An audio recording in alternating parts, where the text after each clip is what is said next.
the schedules change from district and day. Gotcha. So, right now we're on stage 5, which is... There are, 9 stages? Something like that. So yeah. Stage 5 is okay, it's where you occasionally get 4-hour slots. Which in reality is just 2-hour slots, one after the other.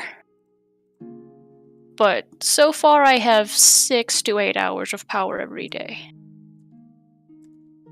The rest of the time is just dead. What do you do? Sleep and or... I don't know, something. Charge my phone when there is power. Yeah, I guess. Damn.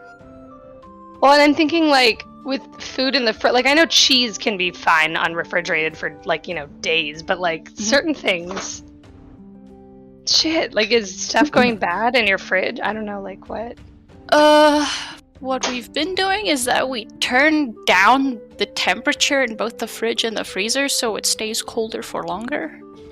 Okay, Oh, okay. So I've just readjusted the overlay like last time. Yeah, done. We also just don't keep that much food again? anymore. Yeah. This is like part 3, final fuck it. I'm not going to make a Keep fucking part 4, I swear. I'm not Also, hitting Bart- any overlay button ever until the stream is done. Wait, are you streaming on YouTube? Should I Yeah. GTFO? Oh, alright. You're No, welcome. No. You're welcome to welcome. say, GTFO. we're just talking Yeah. lore. Yeah. Lore and world okay. building. Got you. You're Also, welcome Bart, to I'm start. sorry. Hello, how are you? I like just got done watching all your videos, so that's why I logged on. I was just Hello. very concerned morning. for Robin. Yes. Good morning. Concerned for... I Wow. wasn't trying to be rude. That was You're very lucky, rude. Mort bastard, you don't have to worry about the power going out. Yeah, you're fine. Yeah, you've got good your internet's awful, but at least you have electricity.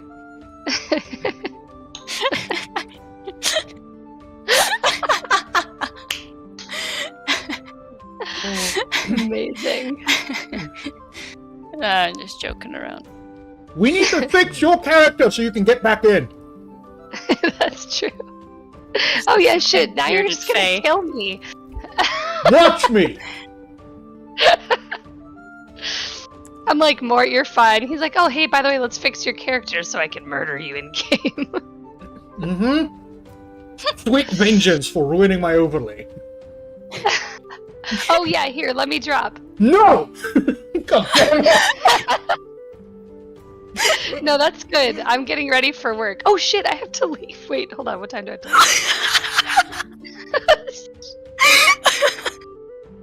Hang on. I don't remember what time.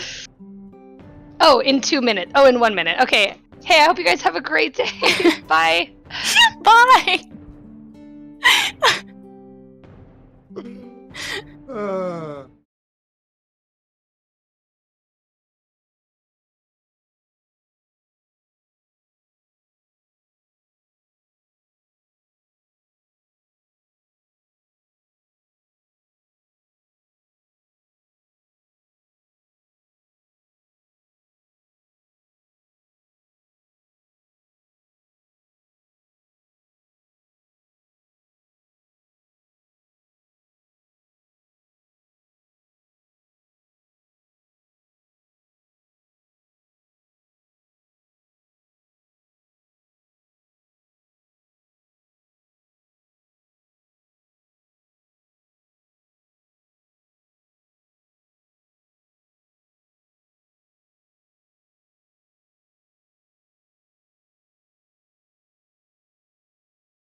Theoretically.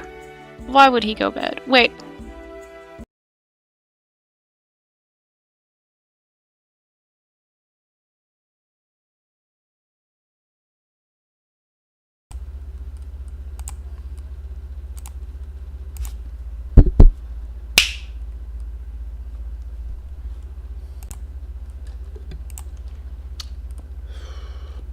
I'm not sure.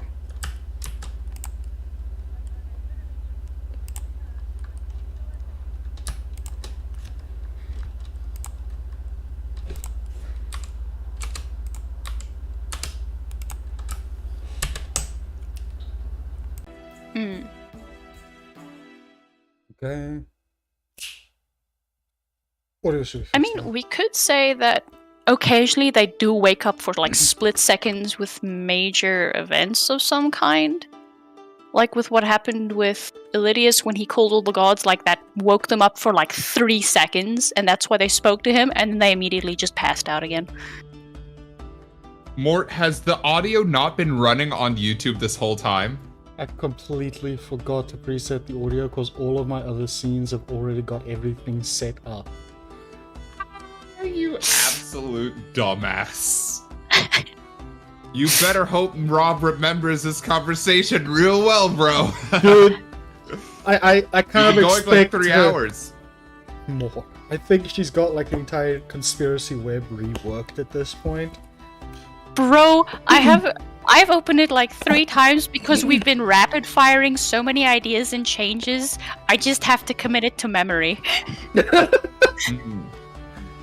So I've written down, what have I written down? I've written down 4 things. Primordials are in their own ray of reality. They are remnant god fragments trying to create a stable region of stable region and creation magic. Bryce is trying to keep it together. Medell region and Krug is a fragment has a fragment in Midalia. That is all I have written down. Essentially, that's it. Yeah. I think. Like, that's pretty much all we've been able to get to after these 3 hours.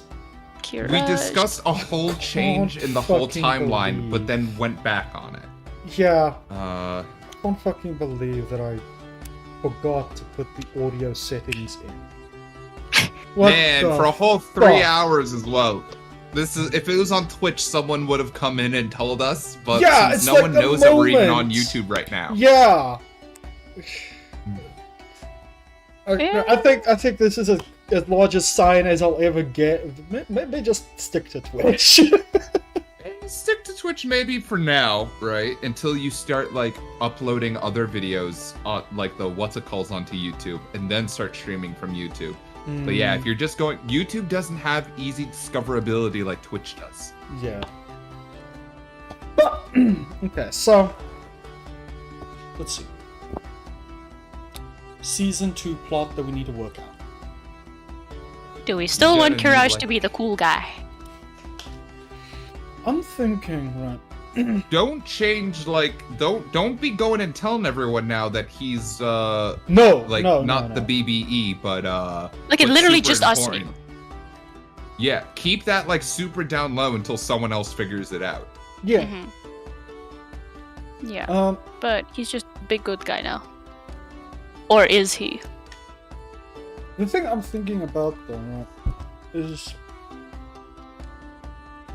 the mortals on Medalia are not, well, some of the mortals aren't really happy.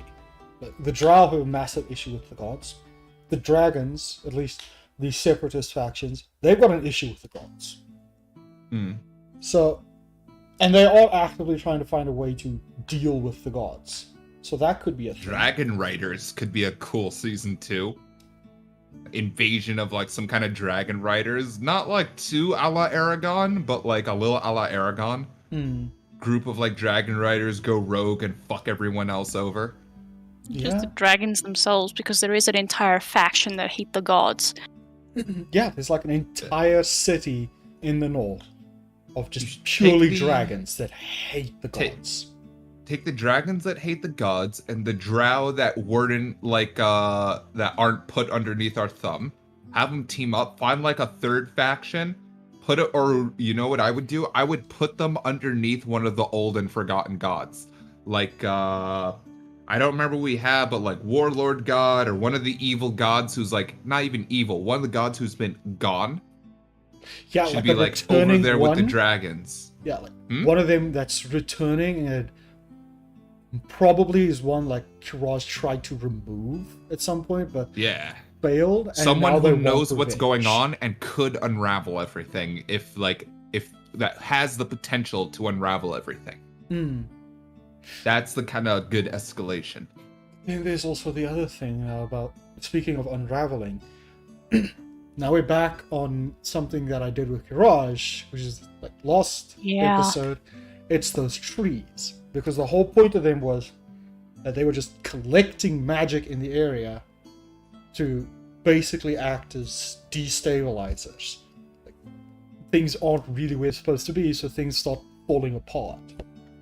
That was like the original idea with them. But I'm thinking, right, since that whole thing is like they're collecting and condensing and compressing all of this magic together, like it does bear fruit. It could be, instead of like meant to like pull it apart, it could be like trying to reinforce the weave a bit.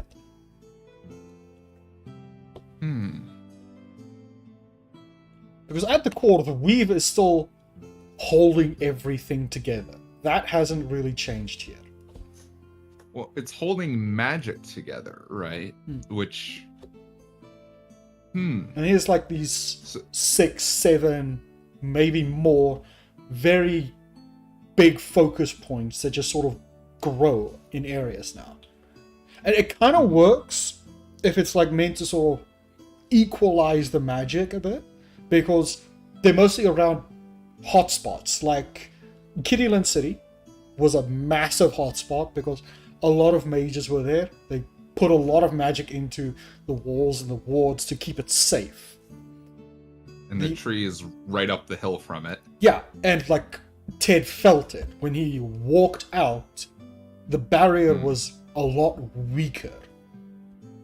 So it could be like extracting the magic that the mortals have put together to sort of like weave it out a bit, make it more balanced. He's trying to stabilize everything. This adds a really good layer of like Lydius and Kiraj and like their circle have been doing like a lot of really important stuff behind the scenes. Like that means like Madrin and Kiraj are like working hand in hand to keep reality stable for long enough for Bryce and Sin to like cement it. Because that is what I would say is ultimately going on. Kiraj is keeping everything stable so Bryce can cement it, but he hasn't been able to yet. Making the Astral didn't cement things because the Abyss is still tearing things apart. So he made Sin in order to find a way to get the Abyss under control so the stabilization will cement. The whole plot actually makes sense now, to be fair. Yeah. Up until now, nothing that's been going on has really made sense. Now there's an actual plot. 10 out of 10 do like. And that also does kind of explain a lot of what Kiraj, a lot of his interactions in regards to Knifey. Like, he nudged people to put him in a box. He got it to Sin, who's gonna be able to keep him in check. When he was unstable, he nudged you guys to go to Madrin, or let him fix it. And Madrin was able to help you guys fix it. So if Knifey gets out, that's a massive problem for him. And he knows that. And he can't just get rid of it, because at this point, Knifey has been around so long, he's probably absorbed a decent chunk of power. Just plucking him out could unravel a few things as well. He just doesn't know what could happen. Yeah, also, he's a huge energy vampire. Him plucking out, him being out of that knife alone right now might destabilize, he might like do what the Primordials were originally doing and just eat all the energy. That's a And- huge problem. Yeah, and Knifey is aware of it. I mean, he's stated multiple Yeah. times, don't let me out. I don't want to be out. Because he'll know he'll fuck everything up. So on Also, if some he comes level, Knifey is also aware of what's happening.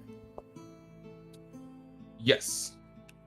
Also, he knows if he comes out. What was he saying before? I don't remember what he is in the greater universe or why he was fleeing over here, but he's some kind of criminal or something, and he knows if he's out, he's gonna get found. Basically, the original idea is Quaxians, their breeding is very strict. You have to get permission, you have to be compatible, all that stuff. And he's like a natural born Quaxian that wasn't allowed. So he stayed hidden, but He's eventually was found out, and then he had to flee. Right. Like a dumbass, he went the wrong way. Instead of going into Talthorian territory, the dumbass shot himself into the abyss. What a fucker. I mean, think of it. Talk Where about would out you of the go? frying pan into the fire. Where would you go? The place that no one goes to, where Axels don't go to, which is pretty much the ally of the species that you're part of that is hunting you down, or the other race that could maybe help you, but if they realize you just suck up power around you, they might get rid of you as well. I mean, I he would is a assume it was fugitive. mostly so of a he wasn't able to. Because to be fair, the rest of the galaxy would have been fine with him. The Quaxium aren't the only things that suck up energy like that. But the thing is, what's to consider, how is he going to get through Quaxium and Axel territory into anyone else's territory? He probably only had one choice, which was to run the other way into the abyss. Because why would he go into the abyss? He would know there's nothing there aside from things that would also be trying to kill him. It was probably his only choice. Yeah, that makes sense. Yeah. And then imagine his surprise. He finally gets through the abyss and it's a fucking Talthorian punching him in the face. God damn it. God damn it, exactly. Why are you here? I literally ran the opposite direction. Everywhere I go, it's another one of you fucks. Oh boy. Right. But I think you said more that whatever screwed Knifey over happened later. Because he came to Midalia and then vampires became a thing. And then they trapped him in the knife. Yeah, because So whatever his happened, it wasn't power- as bad before, or it just wasn't a thing. Yeah, but until a certain point. we also like Could be His no one power noticed how sort of- much he was destabilizing everything until he was already destabilizing a bunch. yeah, and it is something like his power built up. It wasn't immediately like this black hole that just sucked everything in. He still had some control over what he nibbled on, but he developed. Vampires became a thing because he taught a few people or saved them or whatever, but he just sort of lost track of his own power level at one point, and that just sort of went completely terrible. To be fair, how ascendancy generally works, how ascendancy works in the greater universe where he came from, is you usually ascend, drawing all this power into yourself, and sooner or later you draw enough power that you can detach from your mortal coil, and then you have to have a mortal coil to keep on drawing you back down. Hence the temples, the avatars of this or that. But that would be for a normal... themselves. Exactly, but he's a vampire. So he's sucking and sucking and sucking a lot, and him detaching from his mortal coil would be worse, because now he's not just sucking from that one little mortal coil, he's sucking from everyone and everywhere and everything. So of course they would have to lock him up. Otherwise, he's literally a walking vacuum cleaner. And not just a walking vacuum cleaner, he's a metaphysical vacuum cleaner, which is considerably worse. Okay, so he partially Yeah. ascended and everyone said nope. He partially ascended and everyone was like, bro, you're breaking everything.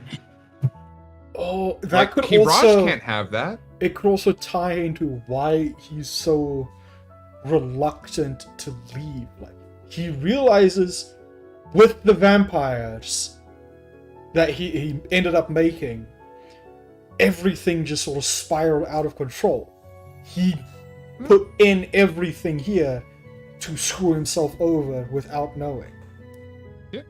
He knows, to a degree, if he leaves, not only is he rooting the place that gave him a home, right?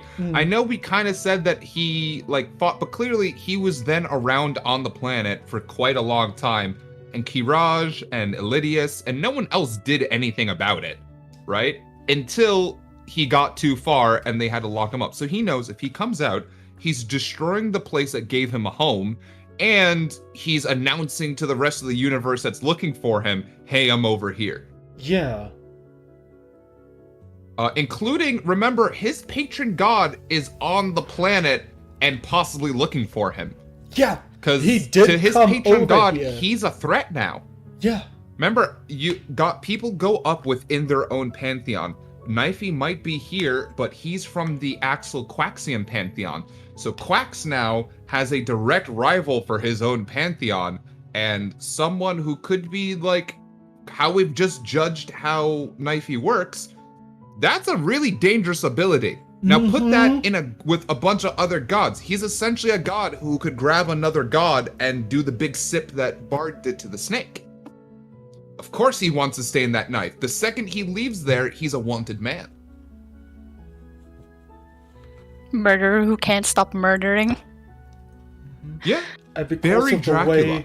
because of the way his powers work, when the others went there, when Talthor and Axel, Quax decided, let me just go along, because he's been sensing the other vampires. He's got an idea of what's there, but he can't find him because Knifey is in the knife.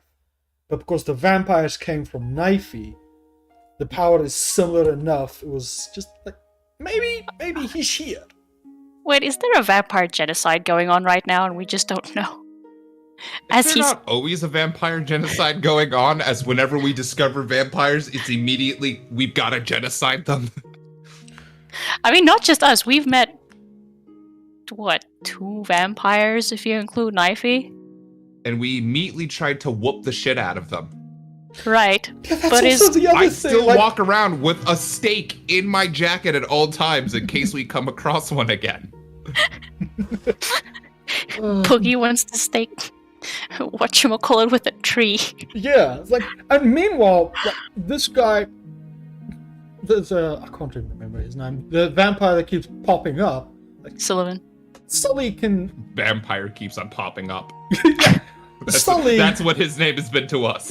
Yeah, Sully can Weasel. feel. Sully can feel basically his patron god is with Sin, so clearly she's important. She needs help.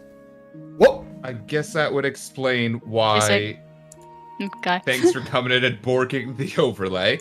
I guess that would explain why she does keep on following him, right?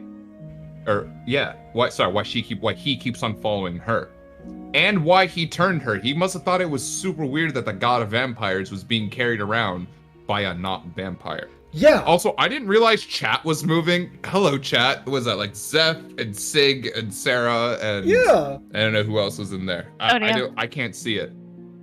I can only see it now. Yeah. Yeah. Hey guys. Aw. But yeah, so that checks out. Hmm.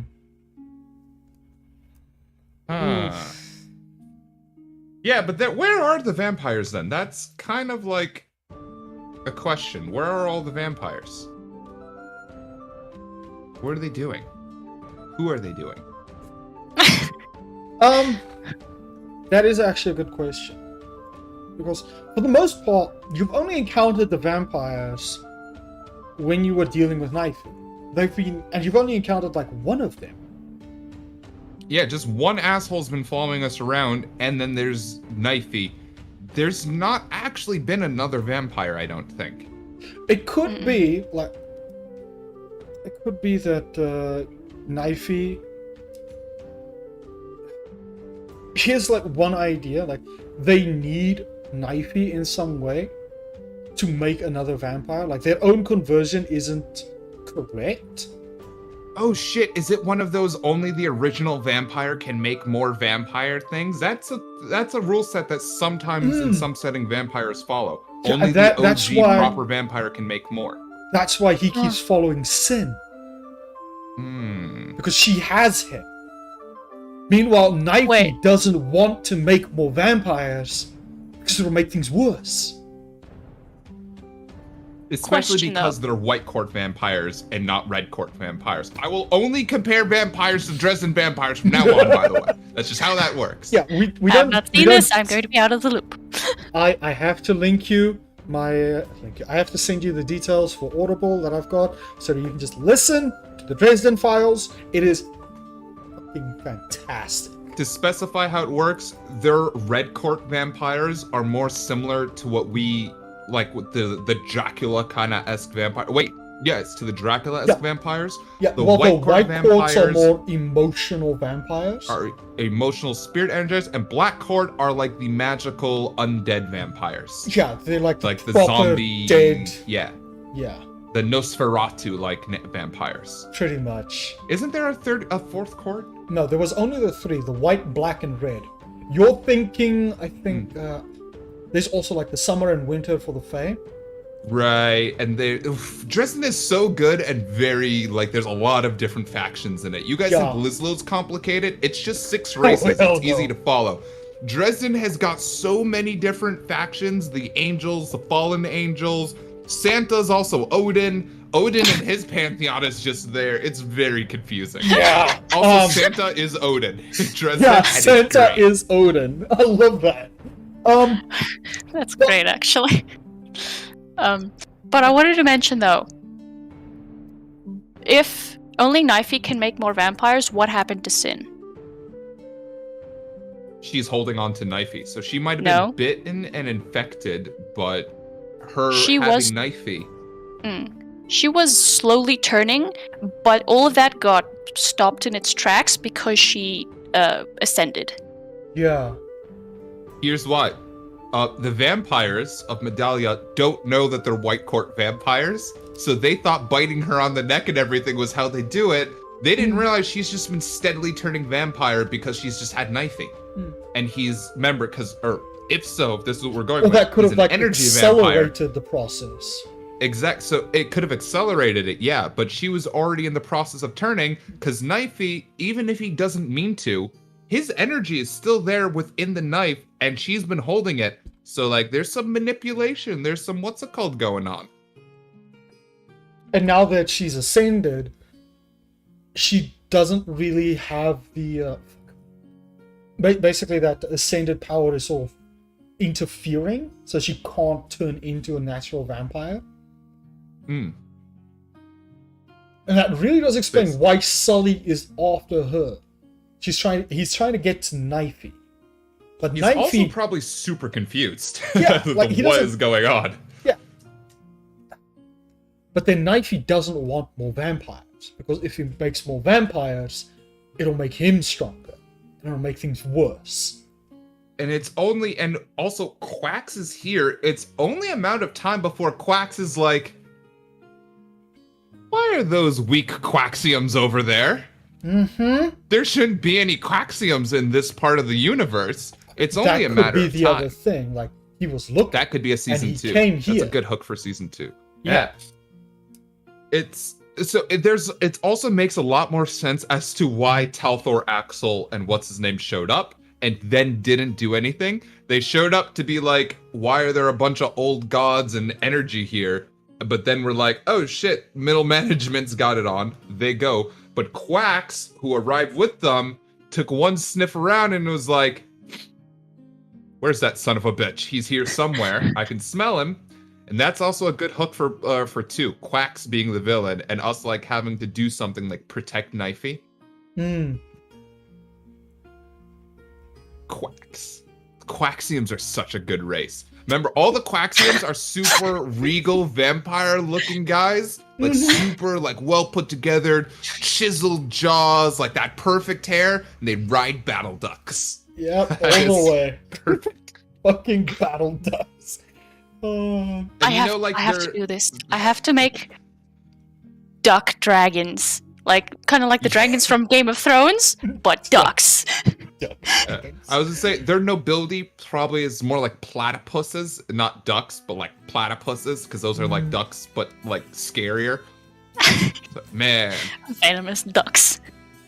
yeah, we ride venomous ducks with claws. Yeah, motherfuckers. I need to do this art now. Hold on.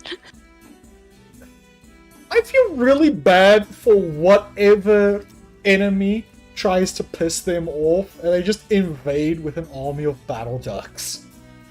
To be fair, so in my mind, the Quaxium are the Lislander equivalent for the Axles. They're the small, like, not necessarily accidental, but more so made species of the bigger species that is just made to essentially be a war dog. That is just made to fuck shit up. That's kind of what the Quaxium are. And it makes perfect sense if you look at like the poetry of it all. Talthorians, right, who don't absorb, who change, made a group and a race that changes and is OP better than them.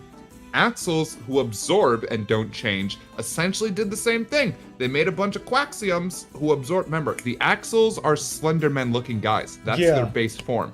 They're not very tough. They're not very strong. They're super psychic and they're super magically empowered. They needed a bodyguard. They needed someone to stand there in the front line and take the thing. What's better than that than a bunch of huge, emotional, spiritual vampires? Riding battle ducks. Poisonous battle ducks with claws. I'm gonna be honest, as the definition of a Talthorian, not expecting that. 166. Oh god. You know what is worse than an army of dragon ducks? What? What's worse than an army of dragon ducks, Sig? Also, Zeph. So Dragon platypuses. They are duck orcs? No! No! No! Bad! Bad Zeph! Oh boy.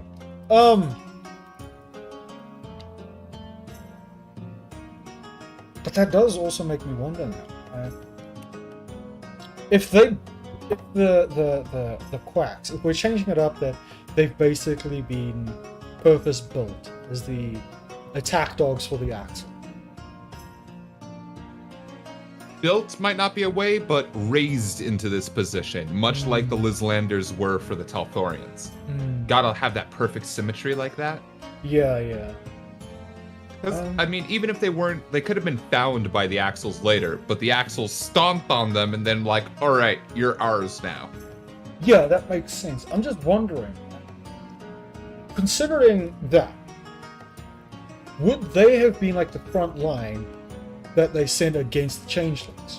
Or they've used the Changelings as a base to like adapt the Quaxlings into, but it didn't quite work out. It would depend on the timeline there. It would depend on, is Quax one of the banished? He's not specified to be one of the banished, but also he's not specified not to be. The only specified of the banished is Talthor, Kessel, Kanoan, and Axe. Those are the only 4 named banished gods, even though we know that there's definitely more. He could have been one of those, or he could... So, it's never been specified that after the Great Schism, that there wasn't any being of power in everywhere, right? We know most of the old ethereal gods retreated into Utopia. They locked themselves up, and then at some point later, Talthor, Axel, Krug, and all the banished went back into everywhere. And there, they found the remainings of changelings. So we already know something was out there with some... We know that in the Abyss, there's pieces of the gods. There is at least the piece that's technically spoilers. So by all means, Quax could have been one of the could have been a being of power of some sort that was still in everywhere when the Axles showed up. And then just got absorbed into the Axles. And then were sent, because remember, it does kind of... I don't know, is that better, or having them be made off of the changelings better? They don't do any changeling stuff themselves, though. No. Depends on the vampires you base them off of.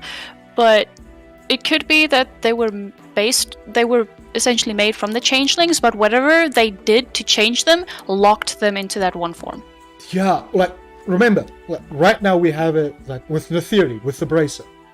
She absorbs a lot of power from the area, and that she drives into her changing. That could be like the base. Which is essentially what the Quaxium are doing. Yeah, at least they what just Nike don't is change. They just absorb. So it could be like they are like a prototype before they were willing to like absorb that power into themselves. They sort of like try to experiment to find the right way to do it. And I found one way which ended up with the Quacks, which is suck up power. But they eventually got the change and put that into them. If you want to actually make it kind of like give it another layer, the Axles, by all means, don't actually make species. They never have. They conquer and they suck. Do you know who they were made by? Who's got a historical, galactical history of creating species that are way too OP and then just kind of fucking up? They might have been made by the Talthorians, and then they might be the progenitors to the Lyslanders. The Talthorians were fucked because we already know the Talthorians had the changelings, right? They fought off Axel, and then they tried to bring the changelings back, but it didn't work. And that's why there's none of them, but there is a fuck ton of Talthorians with a bunch of powers they shouldn't have. So it could be that they tried to change or mess with the changelings or in general, and that's how we got the Quaxium. And you know what? There's no like big revolt against the Talthorians. Like the Quaxium could have been like, nah, fuck you guys. They're not the slaves of Axles. They're their willing allies. They see the Talthorians as the bad guys. That's a cool like thing that we don't have going on in the universe. The Talthorians are usually just seen as the good guys and the Axles as the bad guys. Even though the Axles are just warmongers and nothing more, and the Talthorians are a bunch of reckless scientists who have done enough fucked up shit. Switch that perspective around, from the Quaxium's point of view, they're just changelings who got fucked over by the Talthorians, and they fled to the to the Axis side. Here's another possibility, right? So, since we're like just sort of following this whole idea, like they're connected to the changelings, it could be, right, that they are like the second race. Like, now hear me out. Right? It could be that the changelings weren't the only ones. They got the ability to like manipulate their physical form. Where the Quacks ended up learning to manipulate their magical form. And well, when they left, the changelings went one way and they got fucked over by the Axles. But the Quacks went another way and they actually got a decent relationship with the Axles. It could be simply put, like, remember the changelings were essentially on the Talthorian side of the galaxy. So it's just that, it's literally just that stupid rivalry between Talthor and Axe that caused all of this. As in, they literally were just like, he's on my side, alright, rock, paper, scissors, war. And that's essentially what's been going on. That works. Quacks. So it would mean, though, the Quaxium are also one of the progenitor species. They just don't Not remember. progenitor, that's not right the word, but one of the Progenitor olden races, species. yeah. Yeah, but one of the ye olden species. Changelings, humans, vampires. Yeah. But that also means that they might have a shard. Because they are able to successfully reproduce. Technically, you don't have to have a shard to reproduce. It could be they reproduce... You had said something earlier about how they reproduce. It has to be rather specific. Yeah. And, like, legal. Yeah. So it could be... Why would that be then? Would it just... The original reason was because the Quacks are very... They've got a lot of rules in place. They've got a very specific ruling caste. They've got very specific position where you're made for that position. Once you're there, that's it. Very Kryptonian. Exactly. So you have to get permission, and even then, your kid is sort of predestined in this slot. That's Alright, why I see. him being born freely, he's a massive problem, because he doesn't have a slot, and he's pretty much illegal, which is already a big issue.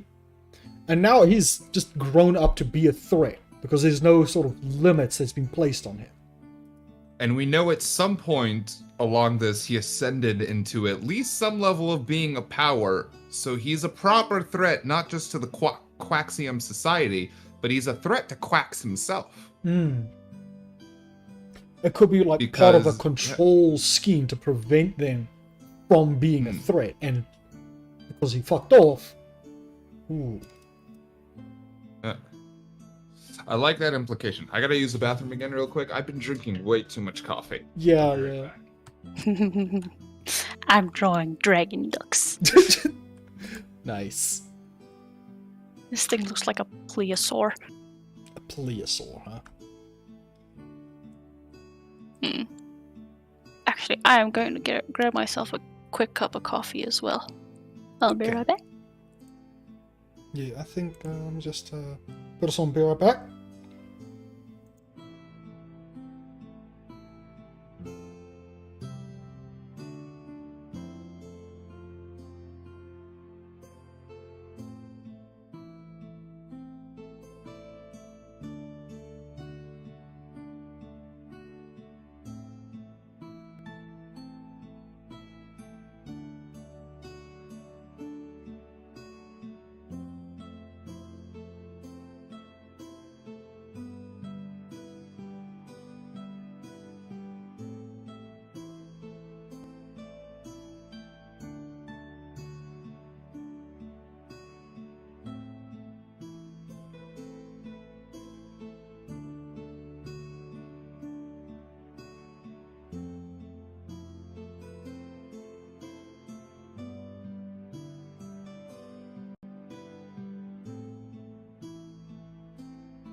Okay, and this thing is set to the wrong.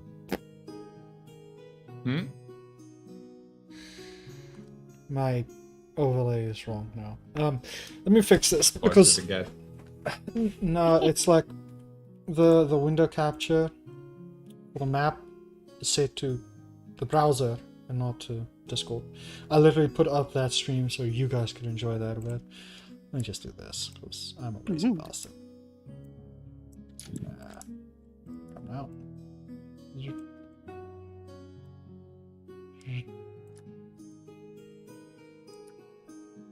Okay, and there we go. I see you've got Sully over there on the side. Just very happy. Ow. I see you've got Sully on the side on your thing. Oh yeah. Speaking of which, I have to get back to that thing. Maybe just find something again. I'll look that. Take care, Zip. Thanks again, man, for just beta reading that thing for me. Let's see. So we fixed a lot of this stuff now. I think we pretty much ran out on what we can discuss on my side, unless there's something more specific you guys want to dig into. That's okay. I take that as What? Wasn't listening. There are still a lot of things that can be discussed. Yeah, I tried to nudge my way out of my world so that we could talk about something else, and she came charging in the front door. We have been talking about the general universe for like the last hour. Yeah. There, right? Yeah, we can talk We're about just anything. talking about how it ties into your side, because again, so far the current running work in progress name is Aglius, because the term on the age is yada yada. The rest of Aglius is somehow more plotted out than yours, but even less so. Yeah, I don't know. I don't know how we end up in these situations, man. For me, I keep everything very vague and very on guidelines until we get to that point and we have to like deal with that point. That's why, like, the ambassador does not ever give a straight answer if you guys ask about things. That's why that's why you guys still don't know what was in that box. You know what? It was unimportant. Nothing was in that box. There was nothing in that box until you opened up and found what was in that box, right? Mm-hmm. So that's the difference there. You don't keep things vague enough. You say specific things, but then don't remember you've said specific things. Yeah. Dude, I swear, next campaign, I'm just gonna have the entire NPC list be amnesiacs. It's like, there's a spell over the village, everyone forgets every 10 minutes. God forbid you take a note or anything, right? Notes? Me? Never.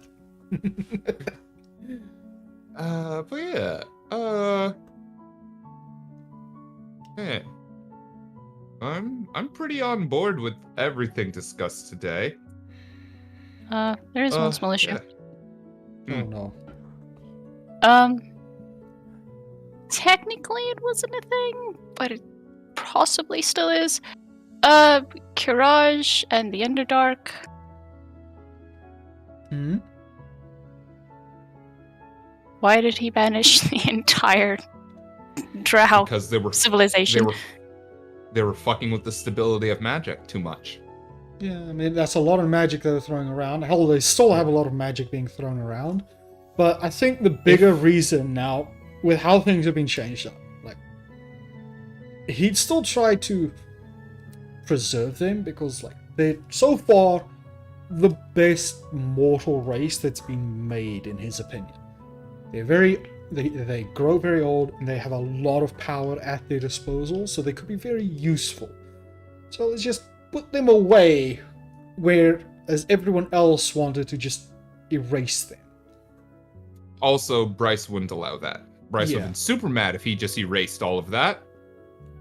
Drow are the number one race always, and this is an opinion that is mine, and I have also always given to Bryce, hence why he reincarnates as one on Midalia. So he would have been very mad if Kiraj just wiped them away, shoving them to the side, and then putting them back when they can't fuck up the stability anymore.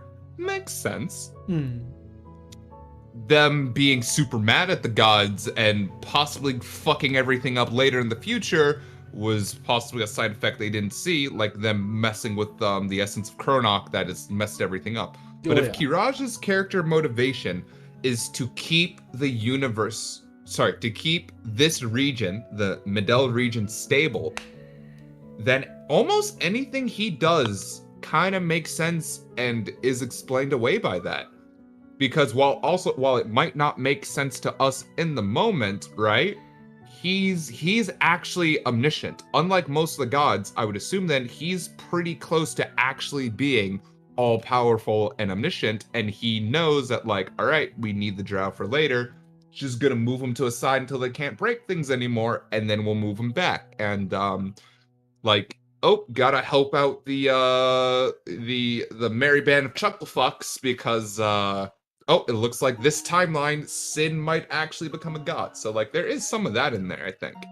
What I'm saying is all the things that he does makes more sense just off the bat because we know he knows and he's trying that. If that makes sense. All right. You're making sure you have your story straight then. Also, he could have done it just to troll Elidius. I mean, hey, Ma? Where is everyone? Jeez. It does also somewhat explain, if he's trying to preserve them, why he would hit them with the madness and the paranoia that he... Oh, wow.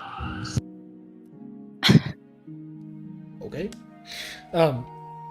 The madness and paranoia that he sort of pushed onto the race, it's to stop them from going too far with their power and to prevent them from really drawing the attention of the other gods again. Like a sort of not directly named soft cap on their ability. I mean, to be fair, he might have realized that, like, just like if they keep on doing what they were doing, they were inevitably gonna fuck everything up. It seems. Just at the end of the day, they were messing with what we already know was super unstable magic. Oh yeah. So I mean, it was essentially just like inevitable that they were going to mess it up. So yeah, checks out. Yeah, and his fears were justified when the fucking matriarch used Kronok's power. A whole chunk of their area just sort of broke time. Which would have been a lot worse if everything wasn't already self-contained into a time cycle, but that's the only reason why it wasn't worse, because at least it was contained into that timeline and didn't spill out. If it had spilled out, I would imagine Kiraj would have had to step back in and had to have, like, removed them again, possibly wiped them all out, because now at the end of the day, Bryce and Elidius is trying to protect life and everything. Kiraj, not necessarily so. Kiraj's main motivation is get the region working again. Life in it be damned, because they'll make the life again later. He doesn't seem to care about that. Yeah, it's like Bryce wants everything to work. And again. Yeah, Bryce wants everything to work. I mean, specifically, he's Elidius. He's holding everything together. He's there on his own time, trying to get everything to work. But he has personal issues with just life being unnecessarily wasted. So it makes sense that, like, that's why he's always around trying to fix things. Holy shit, that's a massive battle duck. That is a very big battle duck. You said Chunk of danger. They ride these things into battle. What do you expect? Unless I suddenly make them hexapods. Oh man. The danger duck. Just danger duck. Hexapod duck. Okay. Yeah, that works nicely.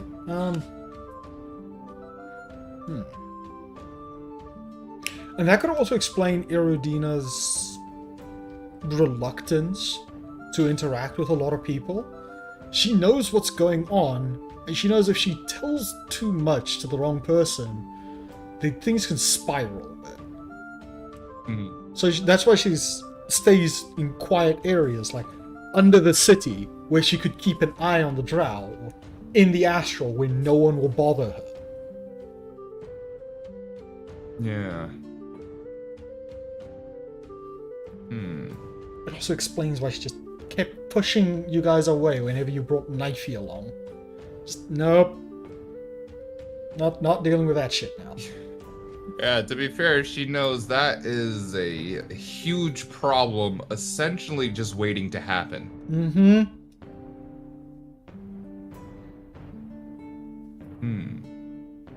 I mean, hopefully not. I imagine at some point. I'm glad that like how Lydia spoke to Knifey like worked out.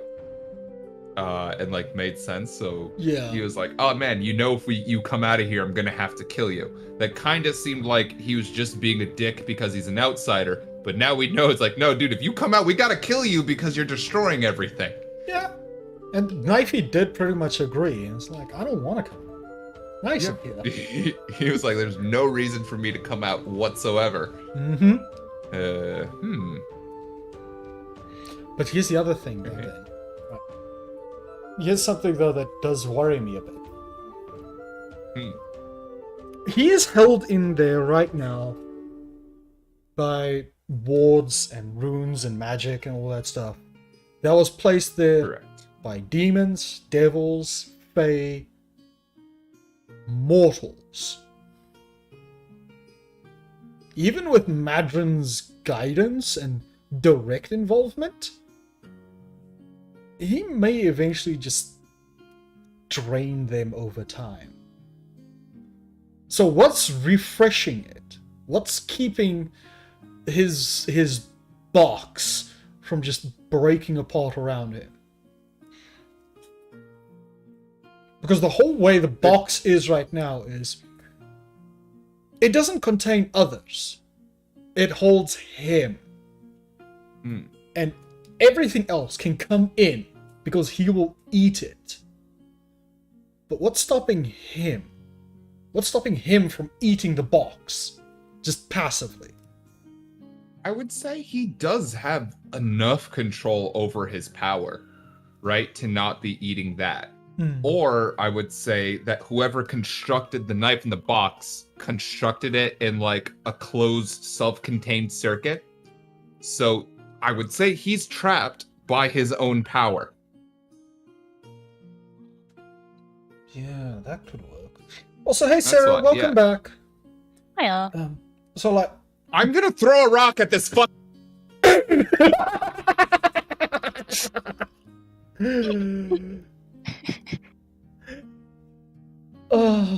box.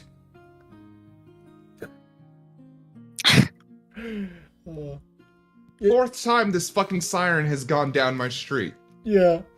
The box cannot be eaten because it's full of Pilsterine. Jeez. Hey Alter, how you doing, buddy? Would that not be the I mean, I'm trying to think, right? Okay. I am Beelzebub. I know there is no Beelzebub, and I keep on calling what's his name Beelzebub, but he's Beelzebub to me. Yeah. So I'm Beelzebub, right? I'm an all-powerful, essentially, devil lord. Okay, I got legions of people and whatever. I've got almost all types of magic at my fingertips, right? I can change what's it called, and I've got this problem of this dude who is eating everything around him, right? Yeah. The only way to deal with that, because you can't stop that, right?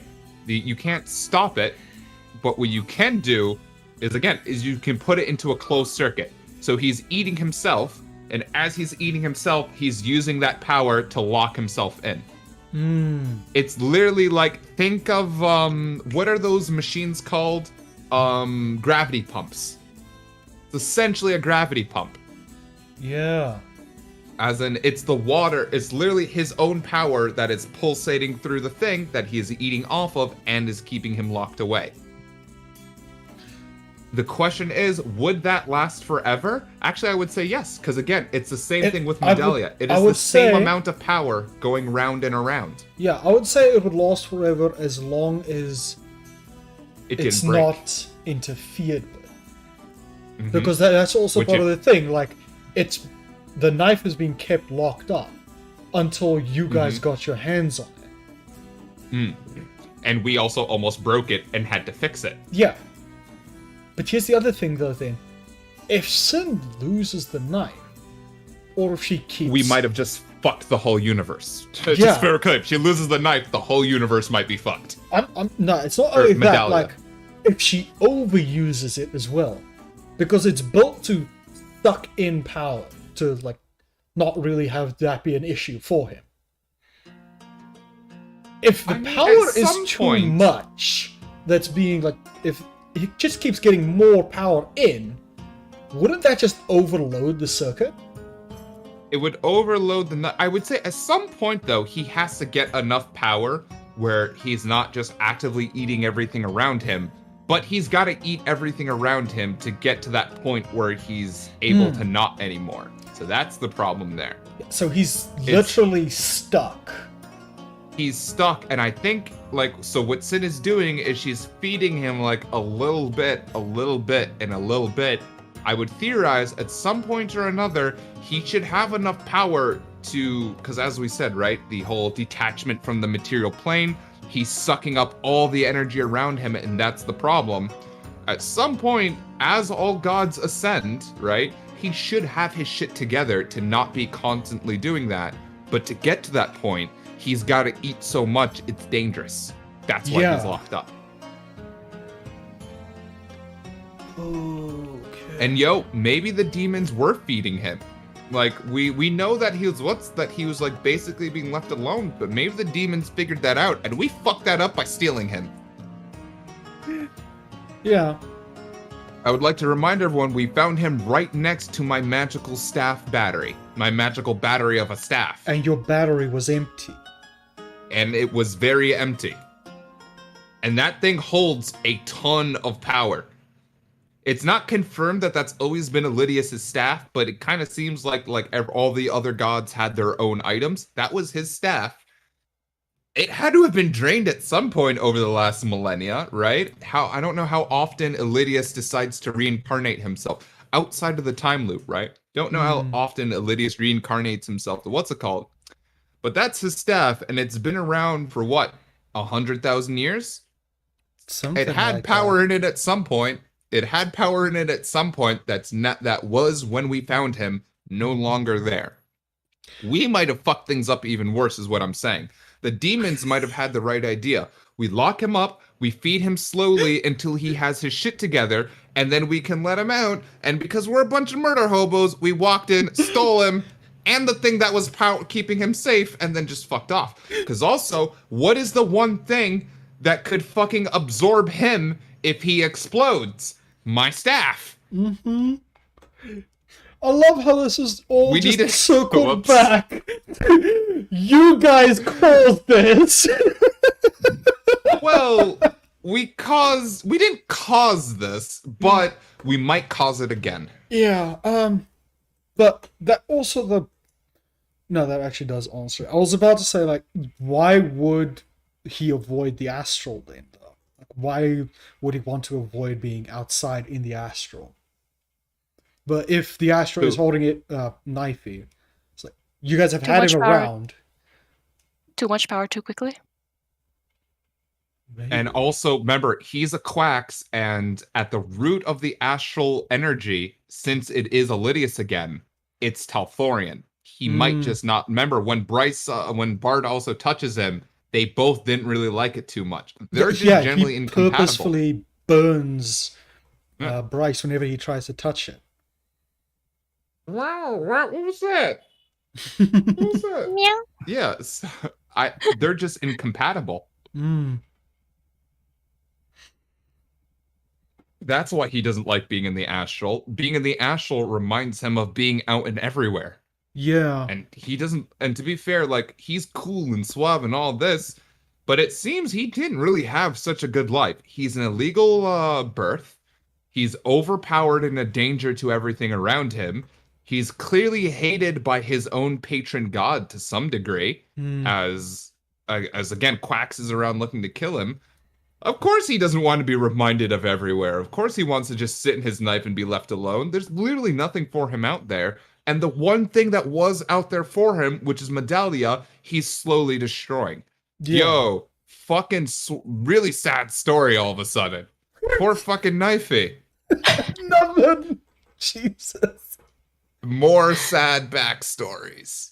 Why is it that all I can develop is escalation and sad backstories? A rogue at heart. I mean, kind of. Kind of.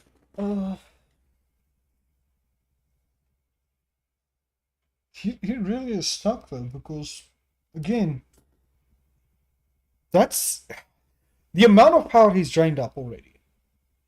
He can't just be removed from Medalia. The risk is big that he's pulled in something that could really just destabilize everything, and plucking him away, you're not going to get that power back. If you took him out of Medalia, not only have you just removed, because remember, like his knife, Medalia is a closed circuit of energy right now. That it's literally just a bunch of building blocks being built back up, knocked down, and built back up. If you take him out, you're taking out a bunch of those blocks, which may or not be important, but also, remember, he's not only Knifey and Aquaxium, he is the Medalia's god of vampires. You remove of God, and now you've got a whole bunch of energy vampires with no oversight, with no control, with no limit. That just naturally fucks with the world's ecosystem, if nothing else. It's like you just removed all bats, right? Since vampires, all bats from the what's it called. It might not be the absolute worst thing for the whole world, but you definitely fucked a whole bunch of ecosystems. Yeah, because a lot of them are going to rely on them. There's a circle. At the end of the day, the vampires are part of the circle of life. We don't know how exactly, because we've never really seen any of them aside from Sully, but like in general, they are. Hazy, I'm gonna throw something else at you. Stop. Damn. Just digging through my garbage. I'm listening. I can hear you. I'm just wondering now, though, right? Is Quax still here? You never mentioned him after he was seen by Bard. We gotta stop calling him Bryce, because he is not Bryce here. Yeah. After being seen by Elidius, he hasn't been mentioned again. Elidius saw him, freaked out, was like, oh shit, I'm out of here. And when Talthor and Axel showed up, you specified that he was not with them. Yeah. With the whole big godly meeting thing, you specified he wasn't. I would assume that's because he's too busy looking for Knifey.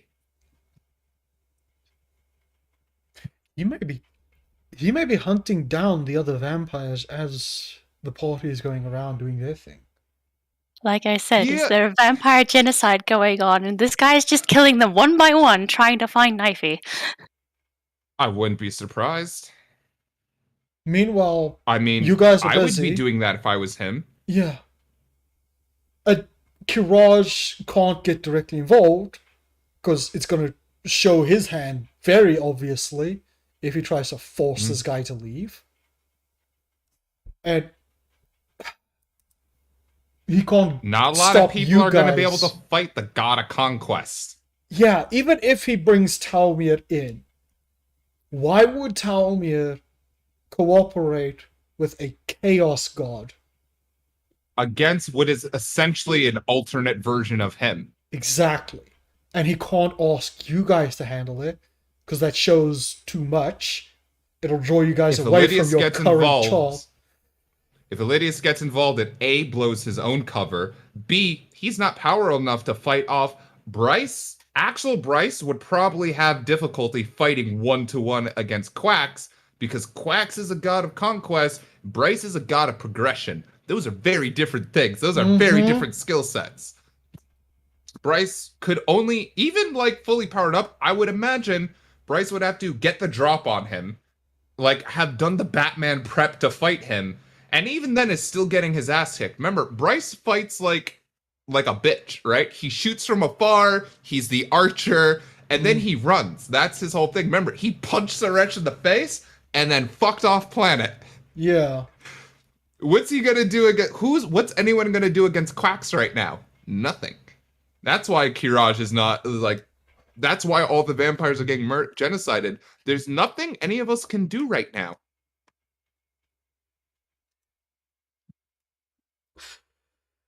Yeah, that's a problem.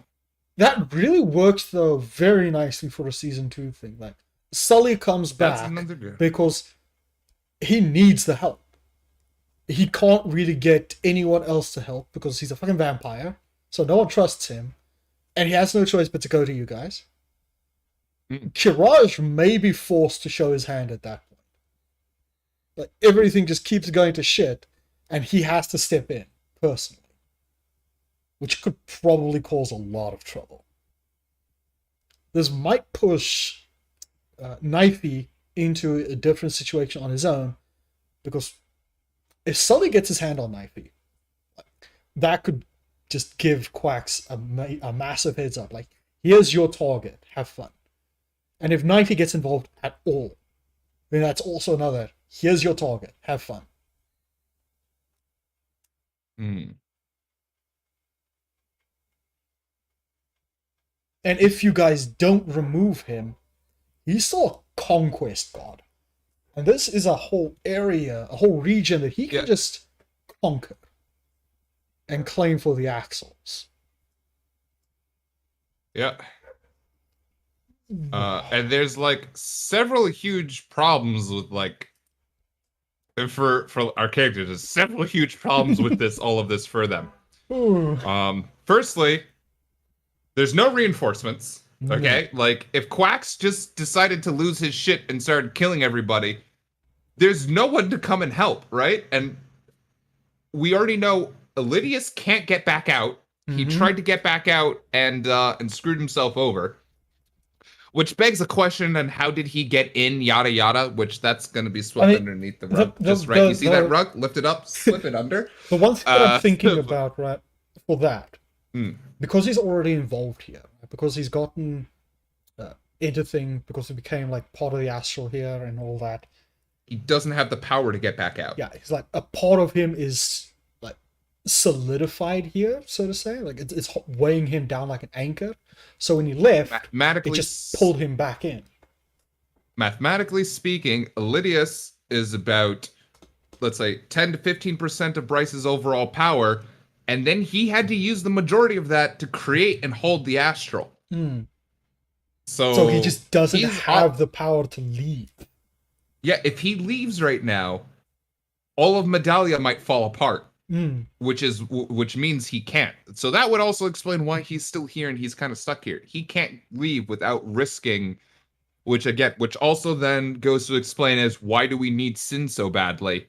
Someone's got to hold everything together so he can go rejoin the rest of him. Yeah. We already know Kiraj can't, because Kiraj is made up of the mushed together power of 4 other gods, which totally explains why he's the god of chaos. He's 4 other godly powers kind of mushed together, and he can't hold it down because he is the power that it is.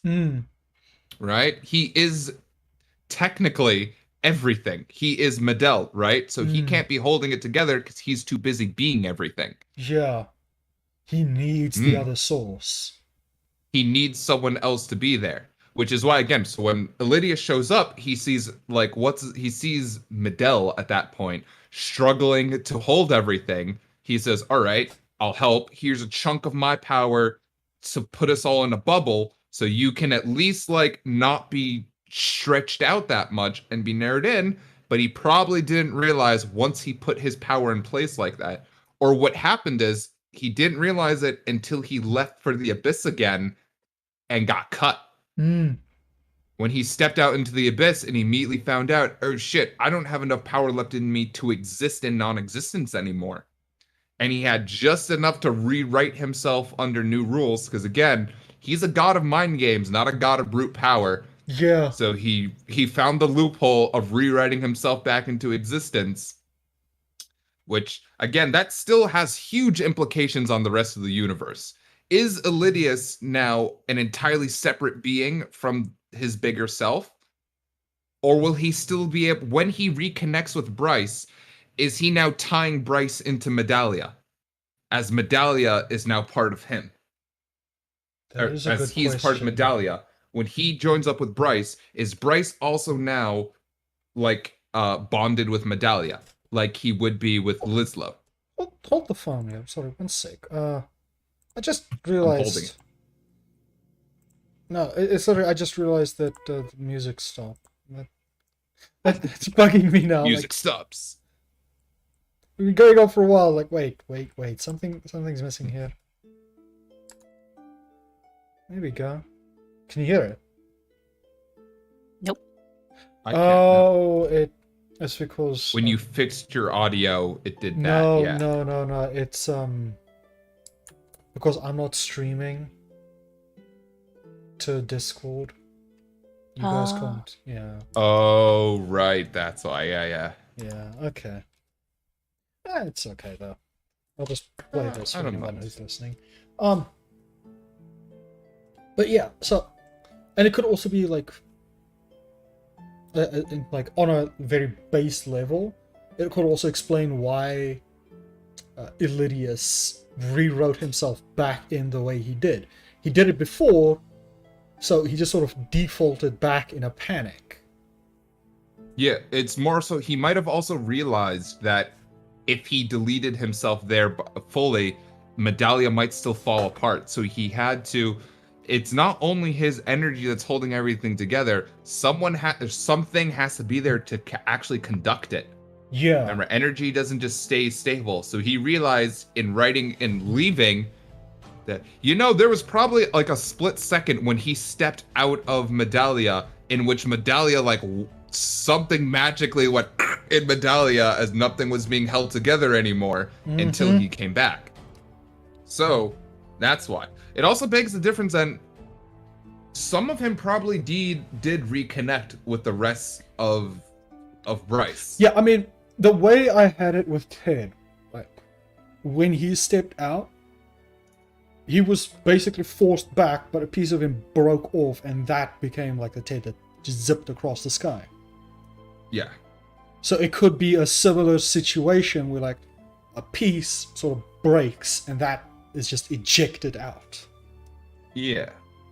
So That- again, it's that somewhere means across that- the galaxy there.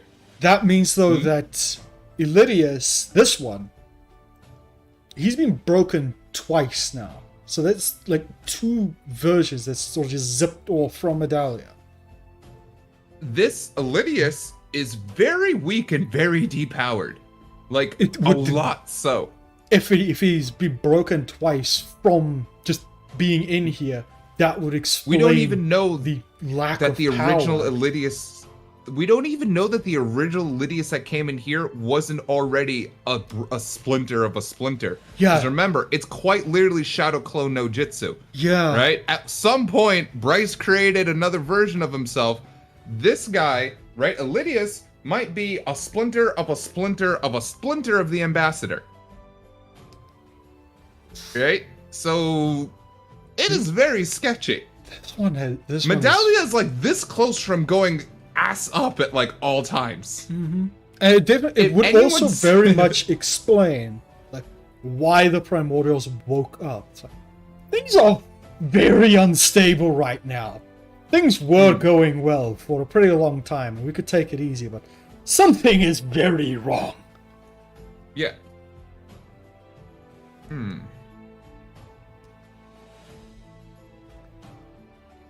I like that, yeah. It's good. I am... This makes me worry though a bit on because then if they're broken off like that, like Ted, and they just zipped out, would they have been in a similar situation where they like crash land on a planet and are mortal-ish or just depowered, or do they just reconnect to the whole immediately? Because if they're like Ted Bryce... and they don't reconnect, funnily enough, even unlike the god of travel, Bryce can region hop relatively easily. Because remember, his whole I just punch holes through reality to go where I want to go. Yeah. It's literally the whole folding the paper over and then poking through from one side to the other, unlike Ted, who just walks across the piece of paper. So it's more so the piece is shot out and would have gone right back to him. Okay. But that's not necessarily instantaneous, right? Yeah. There would Even have still so, been like also, some travel it's- time through the abyss. And it would have had to go back to the nearest version of him. Which, as we all know, most of the versions of him are nowhere near the abyss right now, because the version of him that went into the abyss is in Midalia. We've got a version of him out in Automata, there's a version on Lisla, which is also all the way fuck out there, and like, there's maybe one or two other of him. There's not supposed to be like 1,000 bards around all the time. There's like 5, 6. You know, when is needed, they create one and they go back together and they come out. So whatever piece just shot out is not just instantaneously back with everyone else. It might be with the ambassador. That might be why the ambassador suddenly got a huge power boost and was able to show up in Lislo. Like, you know. So, yeah. Again, at some point, all the different versions do come back. Just so you guys, there is the original. I mentioned this to, I think, Sarah. There is the original, not exactly mortal, but essentially the mortal Bryce. The version of him that is him and is the god with all the power, but is just him. As he envisions himself, he's around, and at some point, all the pieces come back together to him. I'm not going to spoil his name or anything, because then it kind of explains too much of the universe, but there is a core version of him. He's going to have such a hard time. It's going to be a literal headache, as he's got to have all this information rush back into him at once. I wonder, though, because we've kind of joked around a bit on the fact that the one that we have, the Elidius we have, he knows abyss techniques now from the serpent. So when this connects to the rest of him, would he start using them? Well, arguably. Because if he uses them,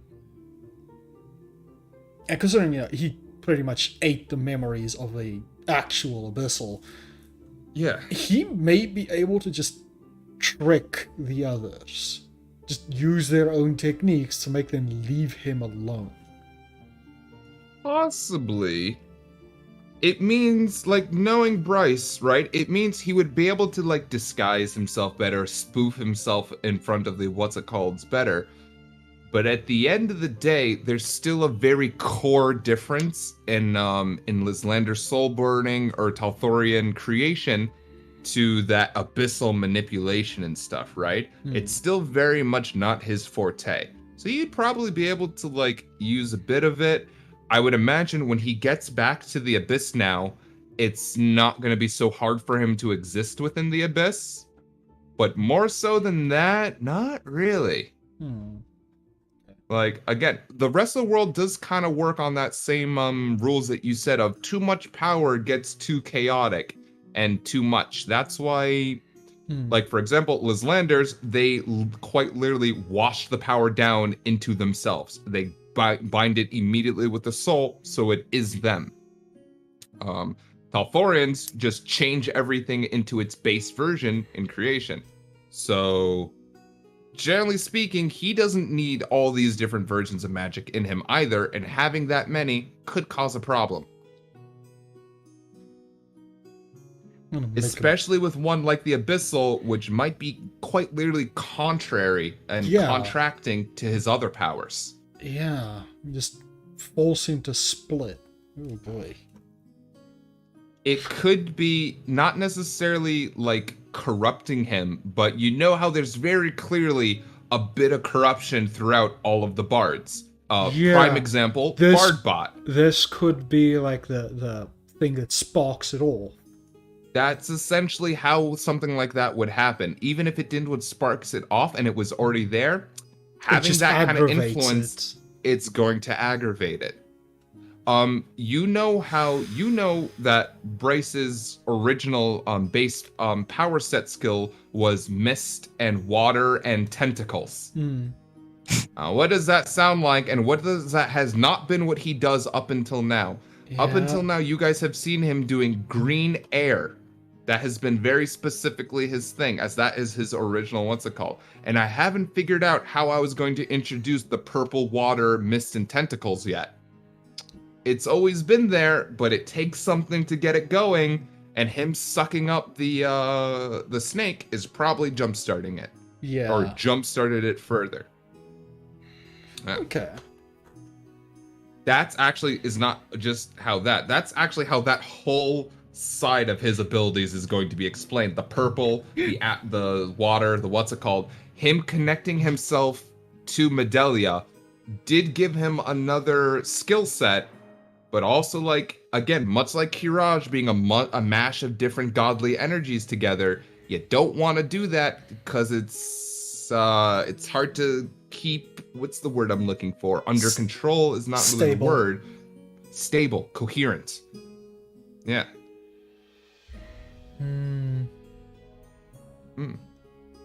But that also then, if Sin goes into the community as a larger whole, right, would she leave Kiraj behind on Midalia by necessity? Because he is technically everything there. He sort of has to linger there, or would she just try and replace him? Because he's so unstable. Well, at some point she should be able to fix him. To be realistic, right now, technically, see, I was going to say, if you look at the Pantheon, not just Midalia's individual Pantheons, but if you look at the universal Pantheon, right? Mm-hmm. She technically is not actually in Midalia's Pantheon. Yeah, she's pretty much outside. She's above it all. She's either to the side or above it all. So by all means, her power will at some point supersede his. So she should be able to fix him. Is that us? Remember. Yeah. What? You were going guys good? robot on us. Oh. Yeah, also my Discord went like glitchy for a second. Is it back? Are we good? Yeah, it's back. Yeah. Alright. Yeah. What's the last thing you heard? Heard it. Yeah, but I was saying, so at some point, she should by all means supersede his power. Yeah, so I would imagine she would either just fix him. I mean, it shouldn't be hard for her. Again, I'm assuming, right? Even though I'm technically in the sequel, in this part of the timeline, right? I'm thousands of years later by all means. I've assumed at some point that she fixed Midalia and fixed, and maybe absorbed the Primordials. Maybe she again, by all means, if I was actually Sin, I would have reformed them underneath her, right? They're there trying to stabilize themselves. She is the stable thing in the abyss. We managed to stabilize something in the abyss. It was Sin. She should be able to, at some point, take that mathematical equation of stabilization and apply it to everything else. That's how she becomes Queen of the Abyss in my head. She is the key to fixing everything. Now, will she actually fix everything? From what I understand, no. She's going to fix what she wants of it and leave the Abyss being the Abyss, because she's Sin of the Abyss. There's no Sin of the Abyss if there is no more Abyss. But, yeah. Yeah. That said, though, she probably would end up fixing regions within the Abyss, which is where her little empire or whatever will live. But it's just padded with actual Abyss. The whole Abyss is not supposed to be one region, right? Like, all of everywhere is not one region. Could be any number of regions in the Abyss, both side to side, on top of each other. Remember, the Abyss Everywhere is 3 dimensions of existence. The abyss is not 3 dimensions of existence. That's why it's the broken abyss. That's quite literally the change between going from the abyss to going into everywhere to going out of everywhere and into nowhere. Everywhere is a solid 3 dimensions. It is 3 dimensions of however many realms, it doesn't matter, but it is that. And it's stable. The abyss could be more or could be less, and nowhere doesn't matter. Nowhere is just not made. It's 3.7 dimensions because the 3 of them are there, and then whoever was making nowhere never made the 4th one, never finished it.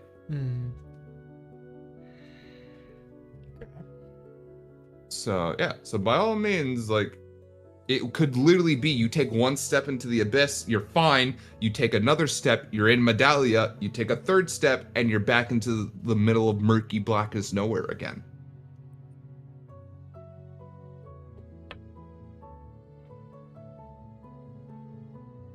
Okay. Theoretically, of course. Yeah, theoretically. She might just decide to go fuck it and burn it all. Again, in theory, or off of the logic that I'm working on, Sin has the control over the abyss that Talthor has over the Taltha regions, right? That Krug has over Automata. She could snap her fingers and just the abyss is technically gone. Gone. Okay, now you're thinking of a metaphysical thing that, like, how do you remove space? I'm sorry, my actual human mind can't actually understand or comprehend that. But again, she would be doing things that the rest of us can't comprehend. So she could, yeah. Don't, please. That's. I know it seems like the abyss is unimportant, but like it's a part of space. Just resets it back to the beginning. That wouldn't necessarily be too bad. It would probably take like a lot of power. So here's the thing: Sin is also not all-powerful or omniscient. She's also working on a humongous scale of power, but still technically less than Talthor and Axel for a couple of reasons. A, she's a much, much newer god. Doesn't really matter what she's connected to or what's it called. She hasn't created anything, right? The Talthorians are not Talthor's first race. It's been specified in places that it took a couple of times before he made perfection, right? Yeah. This wasn't the first time they created universes and things, right? Even though Axel's a god of destruction, he's technically a god of creation as well. Because destruction is creation, yada yada. Go reread Full Metal Alchemist Brotherhood. The whole philosophy is there. Just take that and apply it to this. Equivalent exchange. So, yeah. Sin doesn't have that, though. Sin has a super great affinity to the abyss, an affinity that no one else has, but she doesn't necessarily yet have the knowledge to act on that affinity. Yeah.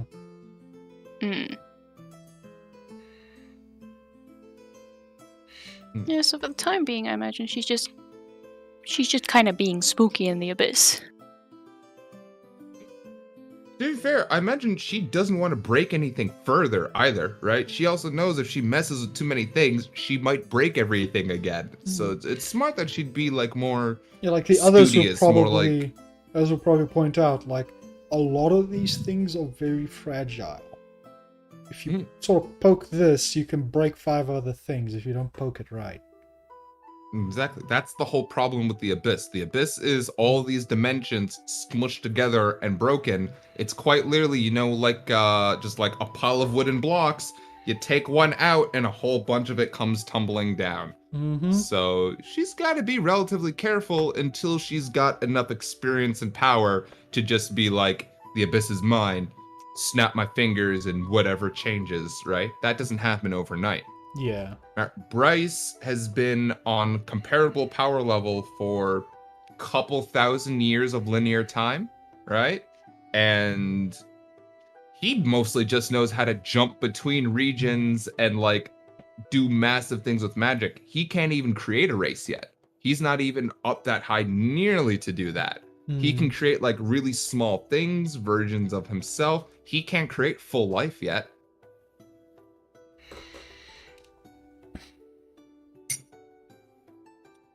Mm. 2 hours. Less than 2 hours. And you've made this.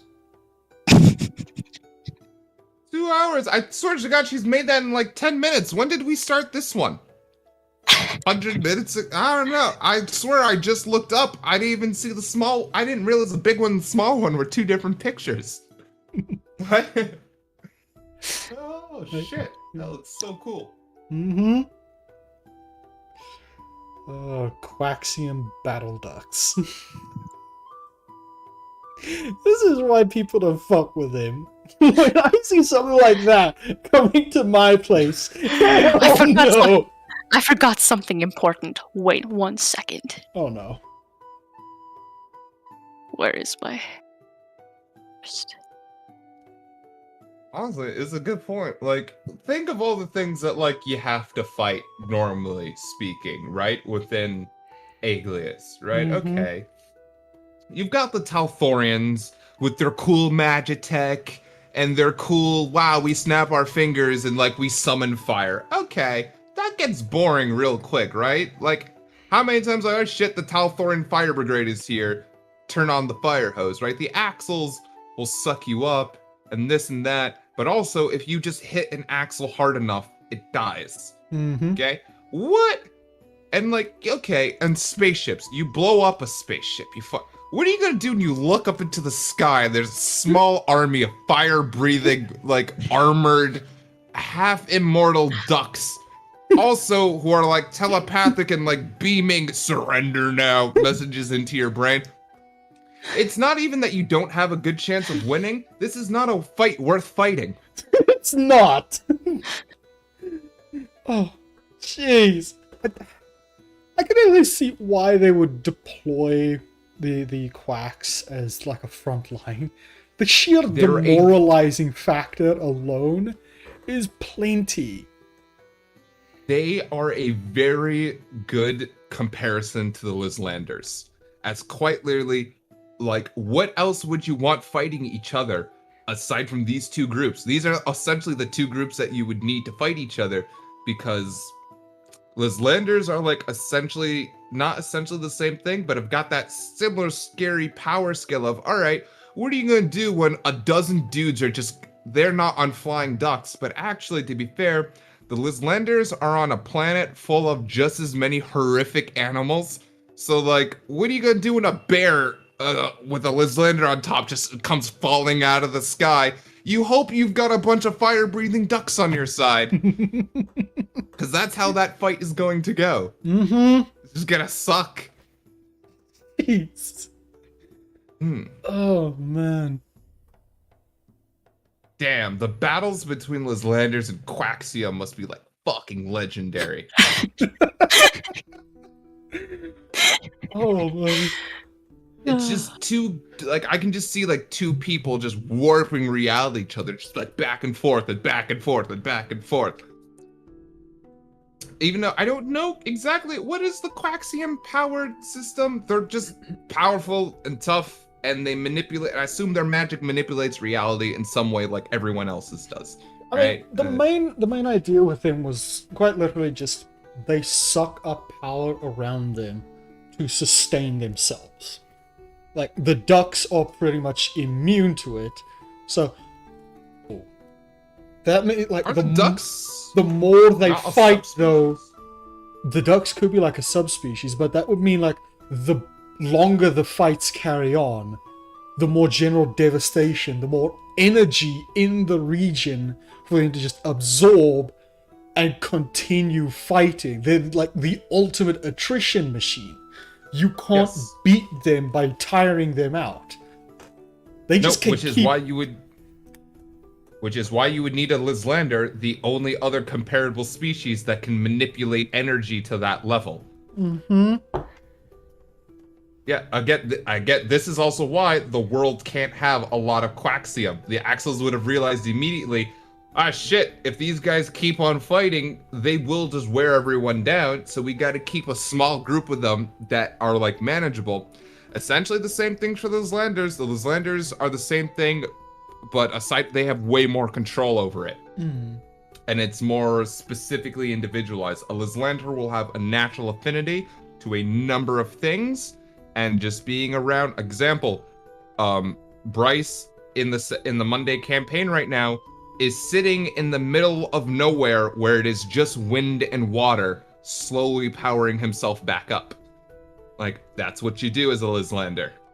Yeah. Again, a Lyslander and a Quaxium fighting each other would just be huge amounts of energy just being hurling back and forth and just, like, rotating back and back until an actual physical blow would be hit. Because again, like, Quaxium throws fire, Lyslander snaps his finger, fire turns into water around him, throws it back, Quaxium just sticks up his hand, absorbs the magic energy, throws back lightning. It would literally just be a mess of the same energy going back and forth until someone chops off the other's head. Dude, fucking battles on that. I would pay to see just 10 minutes of that kind of a battle. Not even 10 minutes, like a minute. Watching two powerhouses like that just go at each other for a while. At that point, it just battles down to who can perform at a high level the longest. This is the thing, though. Like, it would get very Naruto of who can outsmart the other the fastest, right? Of who can, like, while he's throwing that lightning, he's transmuting a part of it to go around him, turn into a knife, and hit him in the back or something like that. It would be very much the who's got the secret hidden in the secret, which is why these two groups are kept far apart and are usually just in their own wars. Yeah. Man. Maybe that's why Sin is like, let's not do anything of that. Let's just make things that can absorb that and just not. Thank you. It's not. Oh boy. Yeah. But either way, I don't think she's planning on fighting either of those anytime soon. Well, here's the thing. She's essentially got her own Quaxium within the vampires and Knifey. And I still love the idea that she wields Knifey even to the present day. I mean, to be fair, that dude can't come out. He's wanted by most of the galaxy. I mean, you're not just, like, wielding him. You're protecting him still. Even if you're able to get him out and feed him enough where he can get to that point where he can keep himself stable without fucking everything up, if you don't put him back in, he'll just, like, alert everyone else. Quax is going to get on his ass. He'll drag Axel in because this is a threat to both of them. Then the Talthorians are going to get involved. He's powered up. And the Talthorians are going to get involved because, hey, two massive powerhouses going into the abyss for a fight. What the hell is going on there? And it's going to spiral out from there. Yeah. So, I love it. This is what makes, like, a good world, like, right? Everything is teetering very carefully on a whole lot of things. And the reason things are like that is because one thing out of place could throw balance out of whack very, very easily. Again, like, also, the whole universe right now is generally in a Cold War, where everybody's like, Axel and Talthor are fighting, but they're always fighting, right? Yeah. And they're, at the moment, not throwing huge armies at each other. They're fighting through proxies like Bryce and Suresh, and what is about to be like Sin and everyone else. But if Knifey came out and drew in Quax and Axel to fight Sin and him, firstly, Bryce and his pantheon is going to rush to Sin's aid because they're friends and companions, and she's pretty integral to, like, the universe at that point, which means Talthor has to come into the fight because he can't let the lower half of his pantheon just go fuck shit up for no reason or get. And that just means the whole galaxy's back in war. Yeah. Right? It just, because once the two big, it's like once America and China start their war everyone else has got to join or get stuck in the middle, right? Pretty much, yeah. And my camera's frozen Nice. again. There we go.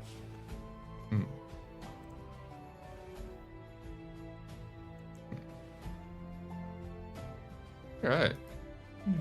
Dude, I don't know. Instead- I don't know how we end up in these situations, man.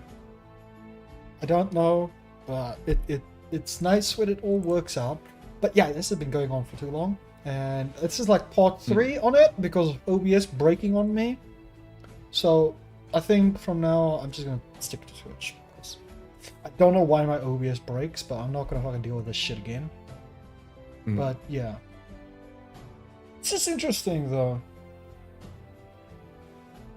Yeah. I still can't wait to see a fight between those two.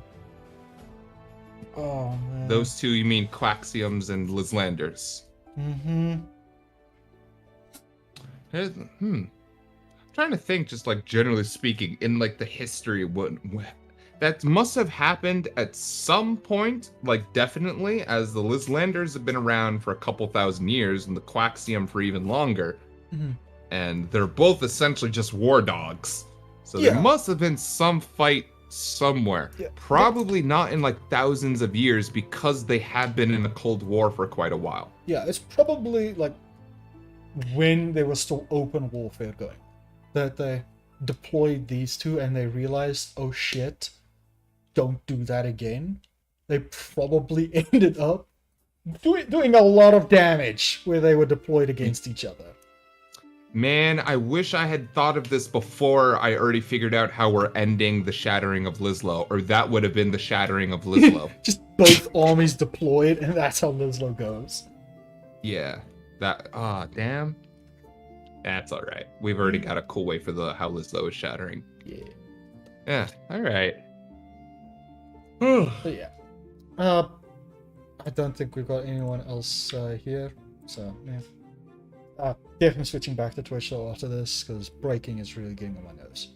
But are you sure specifically it was YouTube though, and not something on your side that it was my OBS. I think it was the OBS itself, because I was switching scenes, and at one point when I switched the scene, it froze up entirely.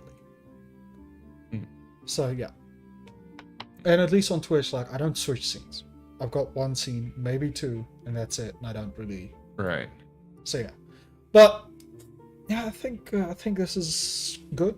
It was a good chunk, pretty massive chunk actually. Frustrating that the first few hours of this is just not useful. Well, it also was never recorded, so it doesn't matter. Yeah. No, like that's what I say. It's not useful. But yeah, I hope that all of you had fun. I hope that you two at least enjoyed causing some trouble here with me and remaking the world and realizing that the greater universe is in a much worse state than we might have realized.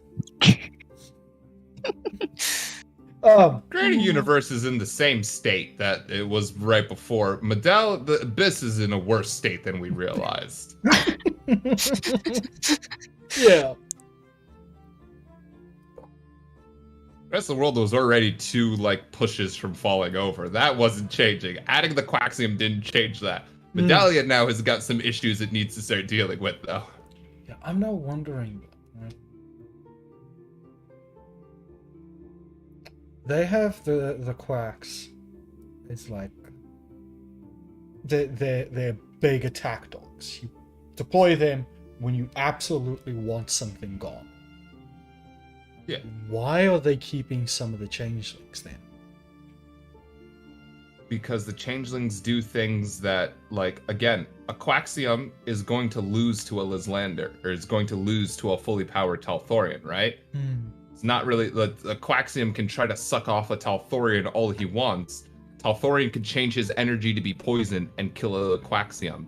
But, so you need a changeling, but do you know what a Talthorian can't survive? Being stabbed in their 3 hearts, which is gonna happen when a changeling shows up behind them and, like, you know, oh hey man, grabs them, their hand like changes into a tentacle, like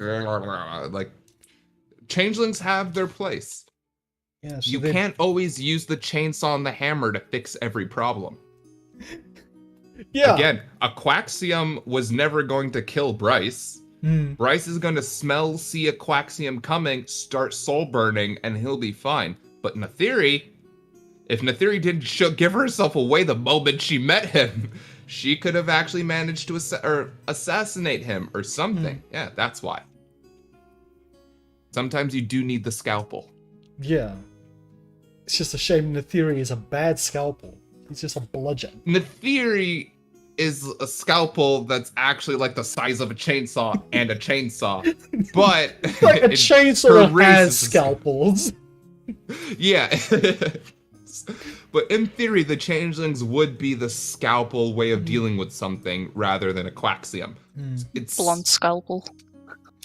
questionable, though. Are the duck rides that they're riding on, are they all changelings? No. No, I don't think... That would be a little weird. Yeah, I don't think And it not would check work. out. And the changelings themselves, unless it's like some sub-brood that was like... They would have to be brainwashed like and- enslaved Yeah. and like locked into that form. That's too much. Yeah, to they deal with. would Yeah. not be cooperative. But I'm wondering though, like, that would then definitely imply, like, yeah, the changelings are basically assassins that are kept around. Why was Netheri turned into a bounty hunter like she was? Again, you still gotta kill and do things, and you can't always be the most obvious and what's it called about it. Even though she was originally a regular bounty hunter, that we switched over to being kind of more of like a creature bounty hunter. I mean, Yeah. creatures across across Lislow at least, right? Are sentient. So like I would assume across the greater galaxy, most creatures are indeed sentient. So having a bounty hunter who's going to stop threats of Yeah, maybe like- not a humanoid kind. But yeah. Yeah, actually that does make You sense. could- Like, she has the firepower to deal with a big monster, but she can't be subtle about it. She could also There's just be used as a also- scout. The bounty hunter is just kind of a cover. I mean, And then- her memory is reset again and again and again by them, so it could be a million things, and she just doesn't know it. But yeah, no, I think this is plenty before I go onto this tangent, which I'm just going to have off screen at this point, because this is a whole other tangent. I hope that Bro, yeah. yeah, I hope that those of you that watch or might be watching in the future enjoyed. Moving back to Twitch, definitely export here, done, fuck it. Otherwise, thank you all for watching, and we will see you all next time. Bye bye. Bye.